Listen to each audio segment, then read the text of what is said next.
भारत माता की, भारत माता की, भारत माता की। ई गाजीपुर राजा गांधी का नगरी है।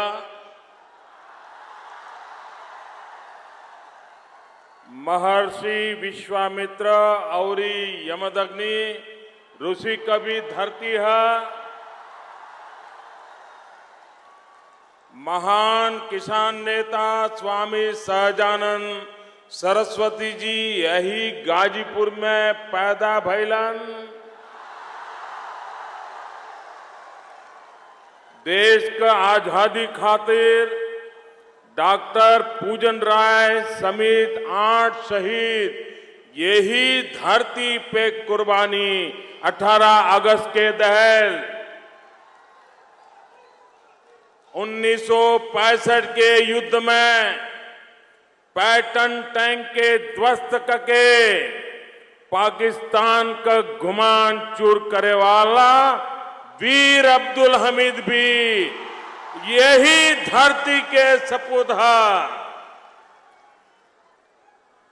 यह पवित्र धरती के हम नमन करत बानी।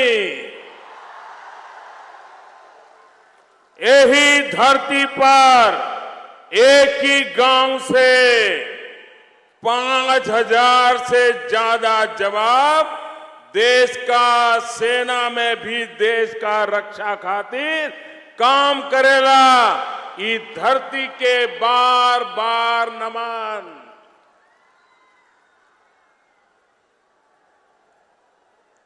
मंच पर विराजमान केंद्र में मंत्री परिषद के मेरे साथी, देश के रेलवे मंत्री श्रीमान सुरेश प्रभु जी, केंद्र में मंत्री परिषद के मेरे साथी और इसी धरती के संतान श्रीमान मनोज सिन्हा जी, हमारे वरिष्ठ नेता श्री ओम जी माथुर, प्रदेश भारतीय जनता पार्टी के नौजवान अध्यक्ष और लगातार मुस्कुराने वाले अध्यक्ष श्रीमान केशव प्रसाद मौर्य, केंद्र में मंत्री परिषद के मेरे साथी डॉक्टर महेंद्र नाथ पांडे, सांसद श्रीमान केपी सिंह, सांसद श्रीमान हरिनारायण राजभर, केंद्र में मंत्री परिषद में हमारे साथी श्रीमती अनुप्रिया जी पटेल, सांसद श्रीमान भरत सिंह जी, उत्तर प्रदेश विधानसभा में भाजपा विधायक दल के नेता श्रीमान सुरेश खन्ना जी, भाजपा के क्षेत्रीय अध्यक्ष श्रीमान लक्ष्मण आचार्य जी, भाजपा के राज्य महासचिव श्रीमान स्वतंत्र देव सिंह जी, भाजपा महिला मोर्चा की राज्य अध्यक्ष श्रीमती स्वाति सिंह जी, विधान परिषद सदस्य श्रीमान केदारनाथ सिंह जी, विधानसभा सदस्य श्रीमान उपेंद्र तिवारी जी, विधान परिषद सदस्य श्रीमान विशाल सिंह, भाजपा क्षेत्रीय उपाध्यक्ष श्रीमान कृष्ण बिहारी राय जी, भाजपा जिला अध्यक्ष श्रीमान भानु प्रताप सिंह और विशाल संख्या में पधारे हुए गाजीपुर की गर्जना पूरा देश में पहुंचाने वाले मेरे प्यारे भाई और बहनों,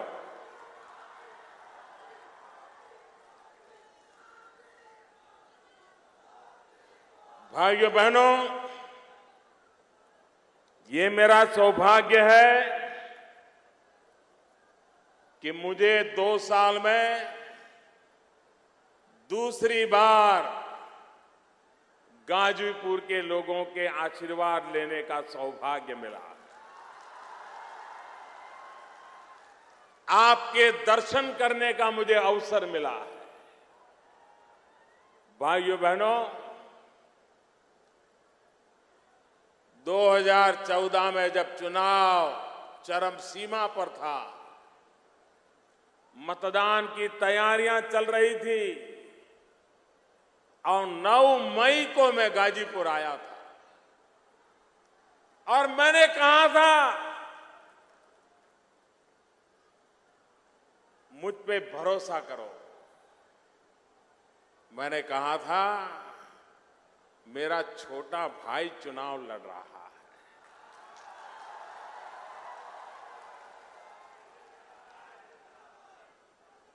भाइयों बहनों, आप लोगों ने जो प्यार दिया, आप लोगों ने मेरे शब्द पर जो भरोसा किया और आपने न सिर्फ गाजीपुर से मनोज सिन्हा दिए हैं, लेकिन पूरे हिंदुस्तान ने भावी हिंदुस्तान के निर्माण का एक बहुत बड़ी मजबूत नींव रखने का काम पिछले लोकसभा के चुनाव में किया। अगर उत्तर प्रदेश 2014 के चुनाव में पूर्ण बहुमत वाली सरकार बनाने में मदद न करता तो भाइयों बहनों, न कोई भ्रष्टाचारियों को चिंता होती, न काले धन वालों को चिंता होती।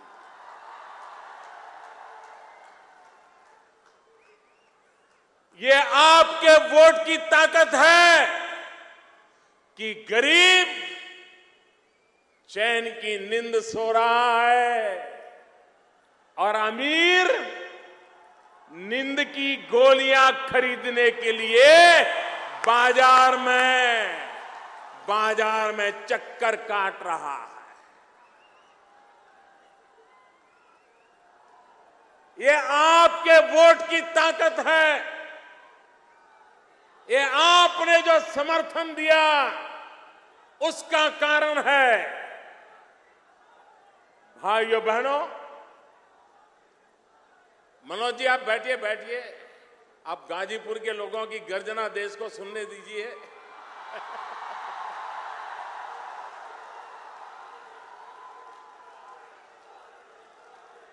मैं आपका प्यार मेरे सर आंखों पर, मेरे प्यारे भाइयों बहनों, मेरे सर आंखों पर।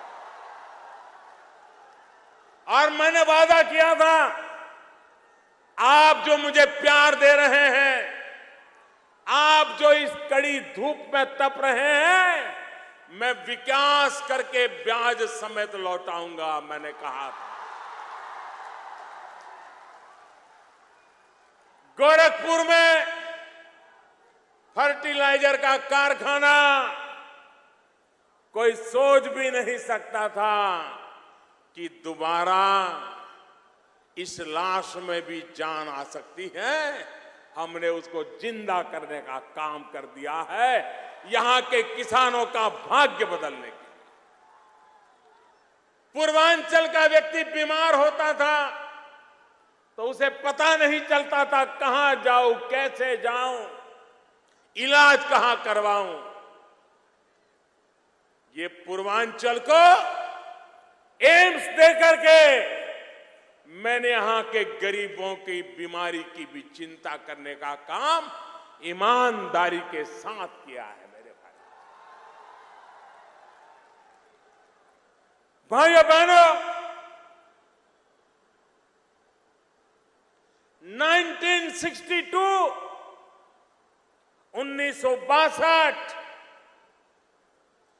पंडित नेहरू भारत के पहले प्रधानमंत्री,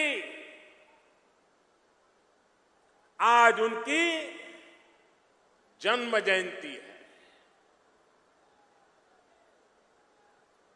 उत्तर प्रदेश से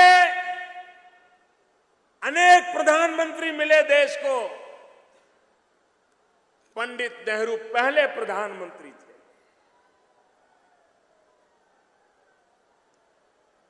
उस समय यहीं से लोकसभा के सदस्य श्रीमान विश्वनाथ जी, उन्होंने संसद में खड़े होकर के भाषण किया था। विश्वनाथ जी ने भाषण करते हुए उनकी आंखों में से आंसू की धारा बह रही थी और विश्वनाथ जी ने कहा था कि पंडित जी, आप उत्तर प्रदेश से चुन करके आए हो,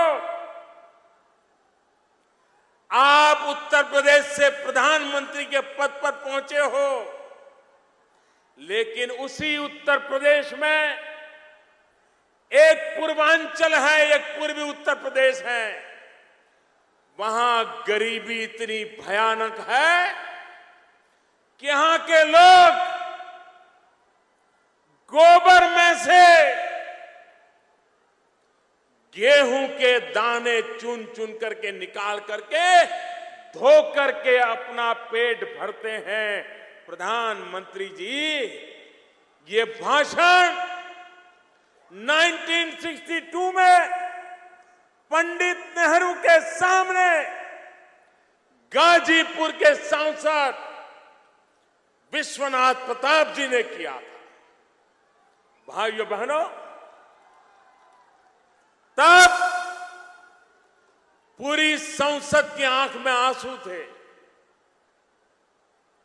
हर कोई इस परिस्थिति का बयान सुनकर के हिल गया था और तब जाकर के पंडित नेहरू जी ने एक पटेल कमेटी बनाई थी। वे पटेल गुजरात से थे, एच.एम. पटेल था, उनकी एक कमेटी बनाई थी। उस कमेटी ने रिपोर्ट दिया था इस इलाके की भलाई के लिए क्या क्या करना। भाइयों बहनों, पंडित जी चले गए, उसके बाद जो भी प्रधानमंत्री आए चले गए। मैं उत्तर प्रदेश से 9वां नंबर का प्रधानमंत्री हूं, 9वां। मेरे पहले 8 आ गए। भाइयों बहनों, वो रिपोर्ट डिब्बे में बंद रहा, कुछ नहीं हुआ। भाइयों बहनों, आज मैंने 14 नवंबर जानबूझ करके चुनी है यहां आने की, क्योंकि पंडित जी के जन्मदिन पर देश को गुमराह करने वाले लोगों को पता चले कि 62 में जो बात हुई थी, 2016 में मेरे आने तक आपने उस पर नजर नहीं की थी। और इसलिए पंडित जी, आपकी आत्मा जहां भी हो, पंडित जी आपकी आत्मा जहां भी हो, 1962 में इन गरीब लोगों के लिए उनकी आशा अपेक्षाओं को कागजों की फाइल में दबोच करके आप चले गए। भले आप चले गए, आपका दल भले ही मुझे गालियां देता हो, आपके दल के नेता, आपके परिवार के नेता मुझ पर झूठे झूठे आरोप लगाते हो, तो भी पंडित जी आपके जन्मदिन पर ही वो अधूरा काम आज मैं पूरा करने की शुरुआत कर रहा हूं। पंडित जी, आपको ऐसी श्रद्धांजलि इससे पहले किसी ने नहीं दी होगी जो आज उत्तर प्रदेश का एक एमपी आपको दे रहा है। भाइयों बहनों, 62 में कहा गया था कि गंगा जी पर पुल बना करके एक रेल की पटरी डाल दी जाए। ताकि इस इलाके को विकास का अवसर पैदा हो। भाइयों बहनों, सरकारें आई गई, नेता आए गए, सभाएं हुई, तालियां बजी, वोट बटोरे, लेकिन मां गंगा को पार करने के लिए कोई व्यवस्था नहीं। आज मुझे खुशी है और मैं मनोज सिन्हा जी को, सुरेश प्रभु जी को, भारत के रेल विभाग को हृदय से अभिनंदन करता हूं कि आज अभी थोड़ी देर पहले सरकार के कार्यक्रम में मुझे उसका शिलान्यास करने का अवसर मिला है और आपने टीवी पे देखा होगा, काम शुरू हो गया। अभी आपको पर्दे पर दिखाया होगा, काम शुरू हो गया। और भाइयों बहनों, समय सीमा में मैं काम पूरा करके रहूंगा, ये भी मैं आपको बताता। भाइयों बहनों, यहां के मेरे किसान भाई बहन, एक जमाना था आप कन्नौज से भी अच्छे इत्र की पैदावार करते थे, सब चला गया। मुझे दोबारा वो रौनक लानी है। मेरे किसानों की जिंदगी में एक नई ताकत पैदा करनी है। यहां जो सब्जी पैदा होती है, उत्तम प्रकार की सब्जी पैदा होती है, मां गंगा की कृपा से उस पर एक विशिष्ट स्वाद होता है। अगर उसको पहुंचाने का प्रबंध हो जाए, बिगड़ने से बचाने की, संभालने की व्यवस्था हो जाए, तो बंगाल और आसाम तक यहां की सब्जी खाने के लिए लोग लालायित है। यहां के किसान को वो वहां से पैसा देने को तैयार है। हमने एक व्यवस्था की है पेरिशेबल गुड के लिए, जहां ये आप सुरक्षित अपनी पैदावार रख सकते हैं, बिगड़ने से बचा सकते हैं और सही दाम मिलने पर आप उसको बाजार में बेच सकते हो। मेरे किसान का कोई शोषण न कर पाए, इसकी व्यवस्था की है। भाइयों बहनों, प्रधानमंत्री फसल बीमा योजना पहली बार हिंदुस्तान के किसानों को हमने ऐसी प्रधानमंत्री फसल बीमा योजना दी है, जिस फसल बीमा योजना के द्वारा मेरे प्यारे भाइयों बहनों, किसान बहुत ही मामूली पैसों से, मामूली चाय कॉफी का खर्चा निकाले उतने पैसों से वो अपना फसल बीमा ले सकता है और बाकी जो रकम भरनी है वो सरकार भरेगी। और किसान अपनी पैदावार पे, मान लीजिए कोई प्राकृतिक आपदा आ गई, फसल बोई है, तैयार होने की तैयारी है, बारिश आ गई, ओले गिर गए, तबाह हो गया, मेरे किसान भाइयों बहनों, आपको इसका पैसा मिलेगा। इसकी बीमा योजना हमने लागू की है। इतना ही नहीं, आपकी फसल तैयार हो गई, कटाई हो गई, खेत में ढेर पड़ा है, अभी ट्रैक्टर आना बाकी है, बाजार में जाना है, सब कुछ तैयार हो गया और अचानक ओले गिर गए, अचानक बारिश आ गई। कटाई होने के बाद कोई देखने को तैयार नहीं होता था। हमने ऐसी फसल बीमा योजना लागू की है कि कटाई के बाद 15 दिन तक अगर खेत में उसका ढेर पड़ा है पैदावार का और कोई नुकसान हो गया तो भी मेरे किसान को बीमा का पैसा मिलेगा। ये काम हमने किया। इतना ही नहीं मेरे भाइयों बहनों, कभी कभार हम तय करते हैं कि भाई मई जून में बुआई करेंगे, बारिश आएगी, नहीं आई, बुआई नहीं कर पाए। फिर 15 दिन इंतजार किया, बारिश नहीं आई, बुआई नहीं कर पाए। फिर महीना इंतजार किया, बारिश नहीं आई, बुआई नहीं हुई। अब मुझे बताइए, जून जुलाई अगस्त तक बुआई नहीं होगी तो वो बेचारा किसान बुआई भी नहीं कर पाएगा। फसल पैदा होने का तो सवाल ही नहीं है और फसल का बर्बाद होने का तो कारण ही नहीं है। किसान का खेत ऐसा ही सूखा पड़ा हुआ है। ऐसे समय किसान क्या करेगा?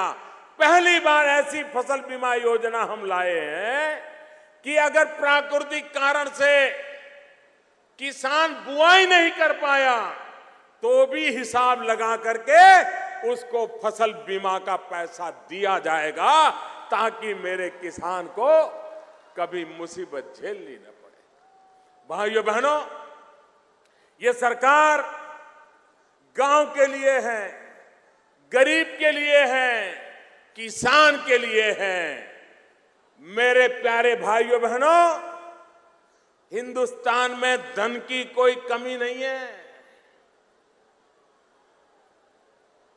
लेकिन धन कहां पड़ा है वो समस्या है। जहां होना चाहिए वहां नहीं है, जहां नहीं होना चाहिए वहां ढेर लगे हैं। मुझे बताओ भाइयों बहनों, 2014 में 9 मई को मैं यहां आया था। मैंने आपको वादा किया था कि जो भ्रष्टाचार चल रहा है, मैं इस भ्रष्टाचार के खिलाफ लड़ाई लड़ूंगा। मैंने कहा था कि नहीं कहा था? आपने मेरी बात को सुना था कि नहीं सुना था? आपने मुझे भ्रष्टाचार के खिलाफ लड़ाई लड़ने के लिए प्रधानमंत्री बनाया कि नहीं बनाया? मुझे बताइए, आपने जो मुझे कहा वो मुझे करना चाहिए कि नहीं करना चाहिए? करना चाहिए कि नहीं करना चाहिए? अगर मैं 500 रुपये की नोट बंद करता हूं, मैं 1000 की नोट बंद करता हूं, तो आपने जो काम कहा है वही कर रहा हूं कि नहीं कर रहा हूं? आप मुझे बताइए भाइयों बहनों, सबके सब लोग हाथ ऊपर करके, ताली बजा करके देश को बताइए, ये भ्रष्टाचार खत्म होना चाहिए। ये 500,000 रुपये लूटने वालों का रुपया कागज बन जाना चाहिए। इसके लिए जो कष्ट होगा आप झेलेंगे, मुसीबत झेलेंगे, तकलीफ सहन करेंगे। मेरे प्यारे भाइयों बहनों, जब गांव का व्यक्ति भी देश की ईमानदारी के लिए इतना कष्ट झेलने के लिए तैयार है, मुझे विश्वास है हिंदुस्तान में अब बेईमानों के लिए कोई चारा नहीं बचा। भाइयों बहनों, मैं ये जानता हूं, मेरे प्यारे भाइयों बहनों, मैं जानता हूं आपको तकलीफ हो रही है। ऐसा नहीं है कि आपको तकलीफ नहीं हो रही है। आप मुझे बताइए, घर में शादी हो, बारात आने वाली हो, धूमधाम से शादी करनी हो, बच्चा भी शहर में थोड़ा कमाने लगा हो, तो अपना भी मन करता है कि घर की दीवारों पे जरा अच्छा कलर वलर लगवाएं। लगवाते हैं कि नहीं लगवाते हैं? अगर कलर लगवाते हैं, अच्छा करने के लिए लगवाते हैं ना, लेकिन उस कलर की गंध हफ्ते 10 दिन तक रहती है कि नहीं रहती है? वो कलर की गंध के कारण रात को नींद खराब होती है कि नहीं होती है?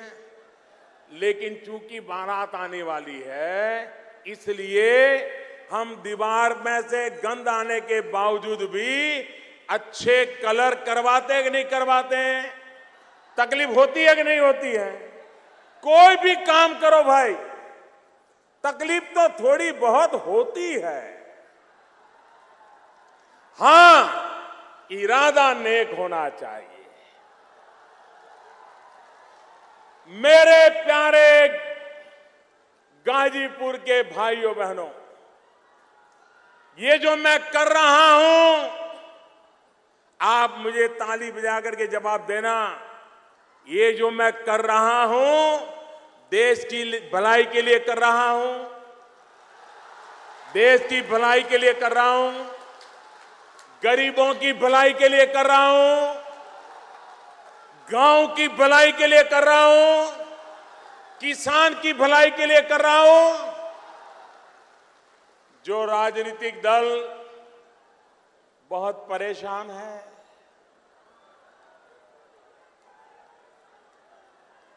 उनको चिंता सता रही है, अब करे क्या? वो नोटों की मालाएं, ऐसी ऐसी मालाएं लगती थी, मुंडी भी दिखती नहीं थी।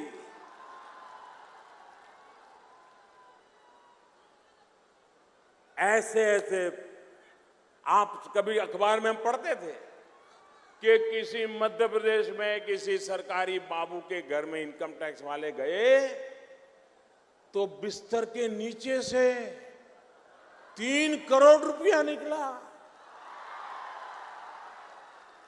ये किसका पैसा है भाई? ये गरीबों का है कि नहीं है? अब मुझे बताइए भाई, मैं एक एक घर में खोजने के लिए जाऊंगा तो मुझे कितने साल लगेंगे? कितने साल लगेंगे बताइए? और एक घर में देखूंगा तो वो उठा करके तीसरे घर में छुपा देगा, तीसरे में करूंगा तो पहले में छुपा देगा। करेगा कि नहीं करेगा? ये बेईमान लोग रास्ता खोज लेंगे कि नहीं खोज लेंगे? तो मेरे पास एक ही उपाय था, एक साथ 1000 और 500 दोनों को कागज की गद्दी में डाल दो।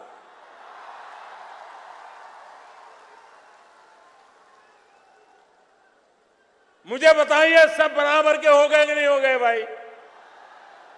गरीब अमीर सब समान हो गए कि नहीं हो गए? कुछ लोगों को तकलीफ हो रही है, जो सामान्य ईमानदार नागरिक को हो, उसको जो मुसीबत हो रही है, तकलीफ हो रही है, उसकी मुझे भरपूर पीड़ा है मेरे भाइयों बहनों, बहुत पीड़ा है।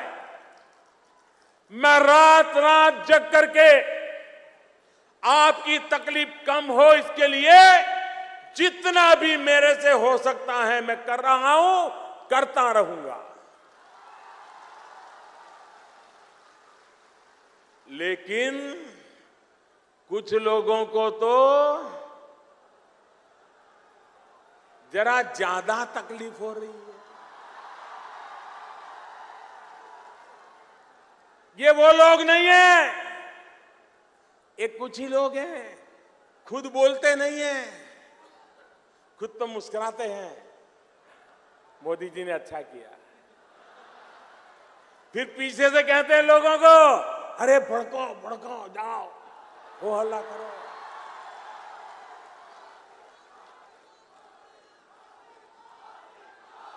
मैं आज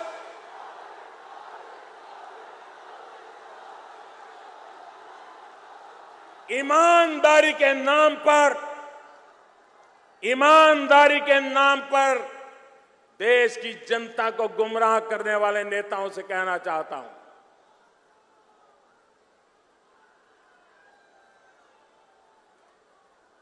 आप में हिम्मत हो तो पब्लिकली बताओ कि 500 और 1000 का नोट चलना चाहिए, भ्रष्टाचार चलना चाहिए, काला धन चलना चाहिए, बेईमानी चलनी चाहिए। बताओ।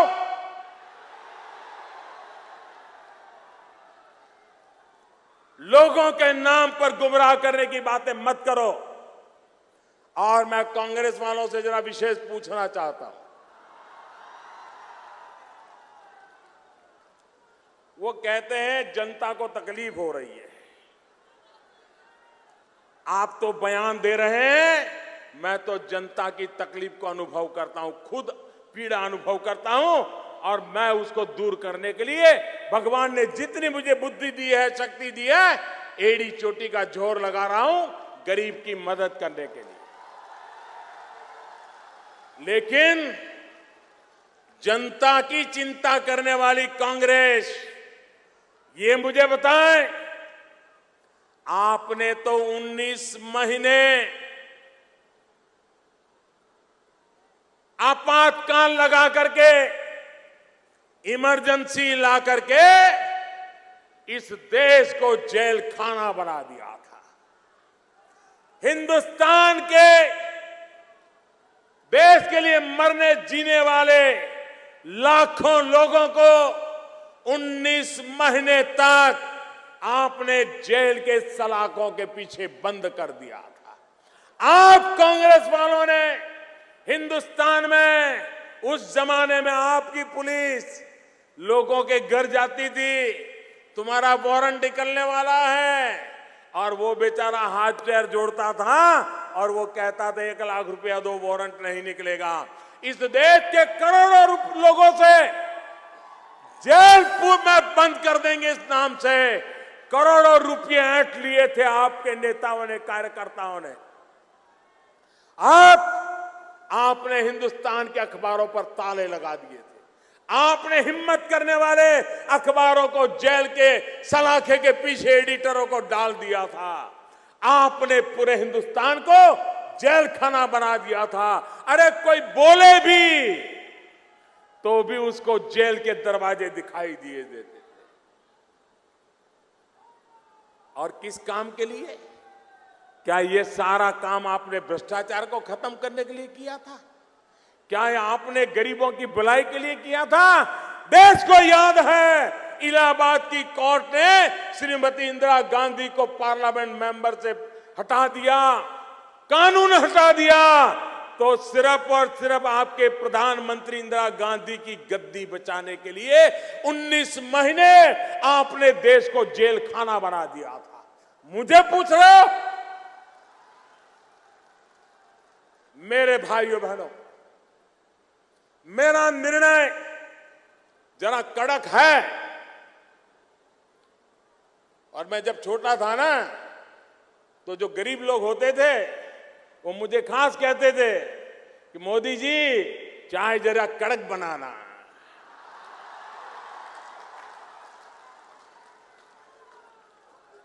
गरीब को जरा कड़क चाय ज्यादा अच्छी लगती है। अब मुझे वो बचपन से आदत है, तो जरा निर्णय मैंने कड़क लिया। अब गरीब को तो कड़क चाय भाती है, लेकिन अमीर का मुंह बिगड़ जाता है।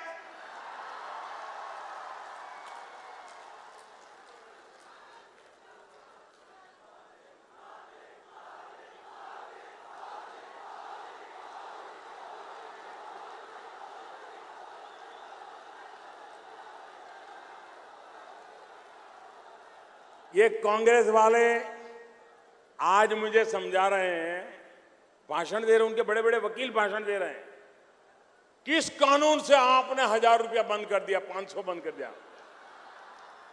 जरा मैं कांग्रेस वालों को पूछना चाहता हूं कि भाई जब आपकी सरकार थी तब आपने भी एक बार चवन्नी बंद कर दी थी। वो चवन्नी बंद कर दी थी तब कौन सा कानून था, जरा मुझे बताओ। किसको पूछा था? ये ठीक है कि आप चवन्नी से आगे चल नहीं पाते हो। आपने अपने बराबरी का काम किया, हमने हमारी बराबरी का काम किया।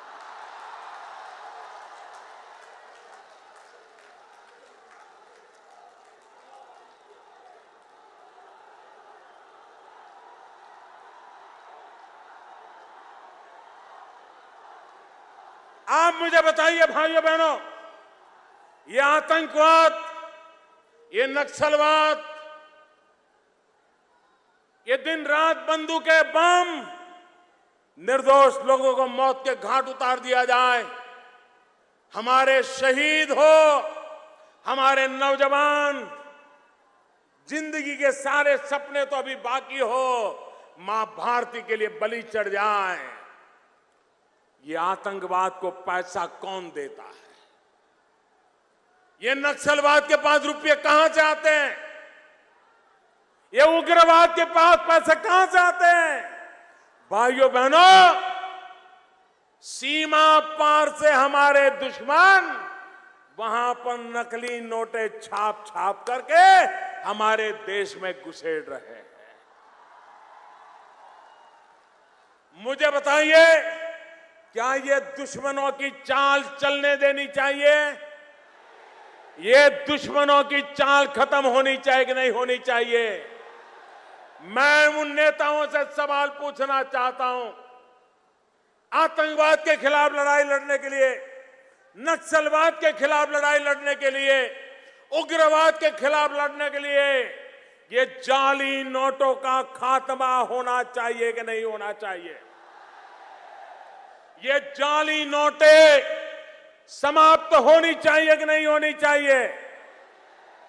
मुझे बताइए, 500 और 1000 की नोट पर अगर मैं हमला न बोलता तो ये जाली नोटें कभी खत्म हो सकती थी क्या?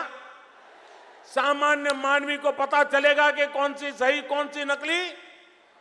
इसी से वो कारोबार चलाते थे। और भाइयों बहनों, जब से 500 और 1000 नोटों पे हमला बोल दिया है, ये परेशान है, पेमेंट नहीं कर पा रहे। पेमेंट,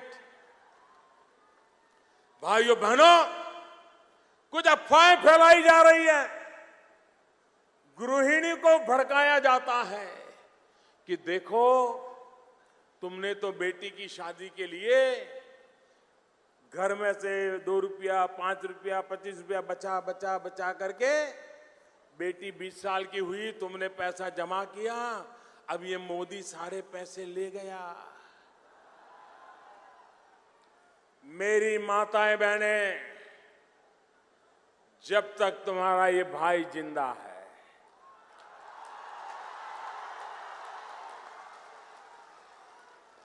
मेरी माताएं, जब तक तुम्हारा ये लाडला जिंदा है, आप विश्वास कीजिए, आपने कड़ी मेहनत करके 5-50 रुपये बचा बचा करके बेटी की शादी के लिए पैसा बचाया है, उस पर एक भी सरकारी अफसर आंख तक नहीं लगा पाएगा। आप हिम्मत के साथ बैंक में अपना जमा करा दीजिए, अपना खाता खुलवा दीजिए। अरे मेरी सरकार उस पर ब्याज भी देगी। आपकी बच्ची की शादी में वो ब्याज भी आपके काम आएगा। और मेरा इनकम टैक्स डिपार्टमेंट ऐसी माताओं बहनों को पूछेगा तक नहीं कि 2.5 लाख रुपया आया कहां से था। लेकिन क्या 2.5 करोड़ वालों को भी छोड़ूंगा क्या? बिस्तर के नीचे से रुपये निकले, क्या उनको भी छोड़ दूं क्या? गनी बैग में भरे हुए थैले भर भर कर रखे पैसे, उनको भी छोड़ दूं क्या? इन दिनों आपने देखा होगा, जरा जाकर के शहरों में देखना, रात को गाड़ियां निकलती हैं, देखती हैं कहीं सीसीटीवी कैमरा तो नहीं है। अगर सीसीटीवी कैमरा नहीं है तो चोरी छुपी से मुंह पे कपड़ा बांध करके जो कूड़े कचड़े का ढेर होता है ना, उसमें जाकर के नोट फेंक करके भाग जाते हैं। क्योंकि मैंने कहा है, ये जो नोट फेंकने आ रहे हैं, सीसीटीवी कैमरा में वो भी अगर हाथ लग गए तो हिसाब तो देना ही पड़ेगा। क्योंकि आपने गरीबों से लूट के लाया हुआ है। ये गरीबों का पैसा है, तुमने लूटा है। मैं लूटने नहीं दूंगा, ये मैं कह के निकला हूं। भाइयों, आप देखिए, हम तो गंगा किनारे पर रहते हैं। अमीर से अमीर आदमी भी आएगा तो फूल चढ़ाएगा, कोई 100 ग्राम दूध चढ़ाता है तो बड़ा सुखी होगा तो 1 लीटर चढ़ाएगा, बड़ा धनी होगा तो शहद चढ़ाएगा, बड़ा धनी होगा तो थोड़ा दही भी चढ़ा देगा, और ज्यादा से ज्यादा 1 रुपये की 5 रुपये का सिक्का डालेगा। ऐसा कभी देखा था कि गंगा में लोग आज नोटे डाल रहे हैं? नोटे 500 की 1000 की बह रही है। अरे पापियों, गंगा में नोटे बहा करके भी आपका पाप धुलने वाला नहीं है। भाइयों बहनों, मैं जानता हूं मेरे पर क्या क्या बीतेगी, क्योंकि जिनके पास एक खजाने भरे पड़े हैं ना, वो बड़े ताकतवर लोग हैं। वो तो सरकारों को खरीद लेने की ताकतें रखते हैं, वो तो सरकारों को ऊपर से नीचे करने की ताकत रखते हैं, वो अच्छों को, उनके भविष्य को तबाह करने की ताकत रखते हैं। बड़े ताकतवर लोग हैं। लेकिन मुझे बताइए मेरे देशवासियों, क्या मुझे ऐसे लोगों से डरना चाहिए? पूरी ताकत से बताइए, डरना चाहिए, घबराना चाहिए, भाग जाना चाहिए, ईमानदारी का रास्ता छोड़ देना चाहिए? आपके आशीर्वाद है मेरे प्यारे भाइयों बहनों, आपके आशीर्वाद है, इसीलिए इतनी बड़ी लड़ाई मोल ली है मैंने। लेकिन मेरे प्यारे भाइयों बहनों, हमारे देश का स्वभाव है, आज देखा आपने जिस ट्रेन का नाम रखा है, जो ट्रेन यहां से कलकत्ते जाने वाली ट्रेन, उसका नाम क्या रखा है? क्या नाम रखा है? आपको पता है ना? इससे बड़ा इतिहास को याद करने का कोई सोच नहीं सकता। एक ट्रेन के नाम पर हमारी पुरानी विरासत हमको याद आ जाएगी, हमारी ताकत का परिचय हो जाएगा। भाइयों, शब्दवेदी, ट्रेन का नाम शब्दवेदी, ट्रेन का नाम महामना, वरना पहले तो सब कुछ एक परिवार में ही था। देश के लिए मरने मिटने वालों को कोई याद नहीं करता था। भाइयों, ये शब्दवेदी, भाइयों बहनों, आपके लिए एक नए विकास के युग का अवसर लेकर के आया है। भाइयों बहनों,